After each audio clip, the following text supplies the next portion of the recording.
गुरुर् ब्रह्मा गुरुर्विष्णु गुरुर्देवो महेश्वराय। मित्रों, आने वाली 3 जुलाई को गुरु पूर्णिमा महोत्सव है। गुरु की महिमा का मैं क्या बखान करूं।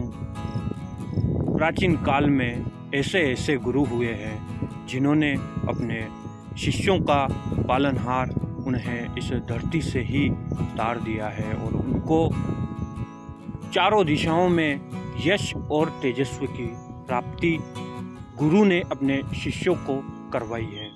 तो आइए आज ऐसे ही एक गुरु और शिष्य की कहानी हम जान लेते हैं। प्राचीन काल की बात है, एक नगर में एक गुरु रहा करते थे। उनके कई शिष्य हुआ करते थे। एक शिष्य जिसका नाम भोला था, गुरु की आज्ञा पाकर भोला गांव में बस्ती में अनाज मांगने के लिए गया, क्योंकि प्राचीन काल में जो आचार्य गुरुवर हुआ करते थे वे मांग कर ही भोजन किया करते थे। तो शिष्य भोला को गांव में भेजा गया। भोला ने 2 से 3 घरों में भोजन मांगा। उसके पश्चात वह एक घर में गया। उसने जैसे ही उस घर का दरवाज़ा खटखटाया, घर में से एक तांत्रिक काले कपड़े पहने हुए बाहर निकला और उसने कहा कि क्या चाहिए। तब उस भोला ने कहा कि मुझे दान स्वरूप आटा या कुछ भी आप जो देना चाहते हैं वो मुझे ज़रूरत है। तब उस तांत्रिक ने कहा कि मैं तांत्रिक हूँ और तुम्हें पता नहीं है कि मैं कोई दान देने वालों में से नहीं हूँ। तब भोला ने कहा कि आप मेरे गुरुदेव को नहीं जानते हैं, मेरे गुरुदेव की आज्ञा से ही मैं यह सब कर रहा हूँ। तब उसने कहा, तांत्रिक अत्यधिक क्रोधित हो गया और उसने कहा कि तुम मुझे नहीं जानते हो, कल की सुबह से पहले तुम्हारी मृत्यु हो जाएगी। देखता हूँ तुम्हारा गुरु तुम्हें कैसे बचा सकता है। तब यह कहकर तांत्रिक ने अपना दरवाज़ा बंद कर लिया। गांव के अन्य लोग उसे देख रहे थे। उन्होंने कहा कि इस छोटे से भोले वाले लड़के को तांत्रिक ने ऐसा श्राप दे दिया है और तांत्रिक की बात कभी भी गलत नहीं जाती है, अर्थात यह बच्चा तो कल मर ही जाएगा। इतना कहकर वे सभी लोग वहाँ से चले गए। शिष्य अत्यधिक दुखी होकर आश्रम की तरफ पहुँचा। आश्रम में पहुँचते ही गुरुजी ने उसको देखा तो गुरुजी को लगा कि भोला बहुत ही दुखी है। तो उन्होंने भोला से पूछा कि आखिर दुख का क्या कारण है भोला। तब भोला ने बताया कि एक तांत्रिक ने मुझे श्राप दिया है कि कल की सुबह तू नहीं देख पाएगा। भोला ने कहा कि गुरुदेव, मुझे उस ही बात का डर लग रहा है। तब गुरु ने कहा कि बस इतनी सी बात है, तुम्हें व्यर्थ में चिंता करने की जरूरत नहीं है। तांत्रिक की बात कभी सत्य नहीं हो सकती है।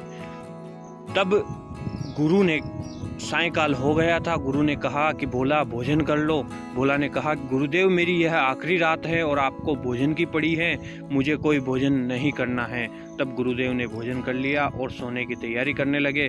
तब उन्होंने कहा कि हे भोला, मेरे पैर दर्द कर रहे हैं, कृपया मेरे पैर दबा दो।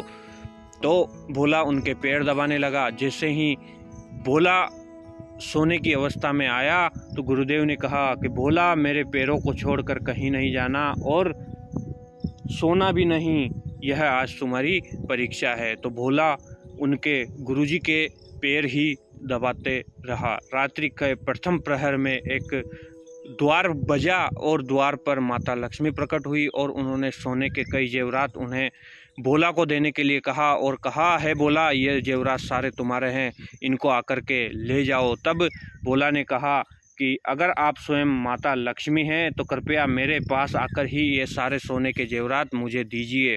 इतना कहकर भोला पुनः गुरुदेव के पैर दबाने लगा तो वह माता लक्ष्मी वहाँ से चली गई। यह सब तांत्रिक की ही कलाकारी थी। अगर वह गुरुदेव के पैर छोड़ देता तो उस समय उसकी मृत्यु हो जाती। फिर उसने थोड़े समय पश्चात उसकी माँ का रूप प्रकट करके एक महिला को भेजा। तांत्रिक की यह कला भी वहाँ पर विफल हुई। उसकी माँ के रूप में आई महिला ने उससे कहा कि हे भोला, मैं तुझसे मिलने आई हूँ। तब भोला ने कहा कि माँ, मेरी यह आखिरी रात है और तुम मुझे आकर के गले लगा लो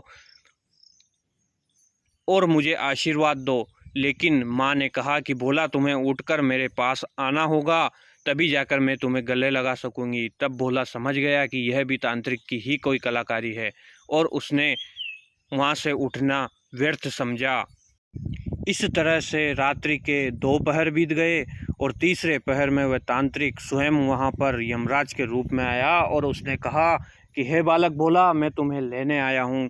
तब भोला ने कहा कि यदि तुम मुझे लेने आए हो तो अंदर आओ और मुझे यहाँ से उठाकर ले जाओ। तब यमराज बनकर आया वह तांत्रिक विफल हो गया और इस तरीके से वह रात बीत गई और सुबह हुई तो गुरुदेव के पैर दबाते हुए भोला उनके नज़दीक ही बैठा हुआ था। तब गुरुदेव ने पूछा कि भोला, तुम तो आज आखिरी रात होने वाली थी, तुम्हें तो कोई यमदूत लेने आने वाले थे, फिर क्या हुआ? तब भोला ने गुरुदेव के पैर पकड़ लिए और कहा कि हे गुरुदेव, यह सब आपके आशीर्वाद से ही हुआ है। आज मैं मरता मरता आपकी वजह से ही बचा हूँ।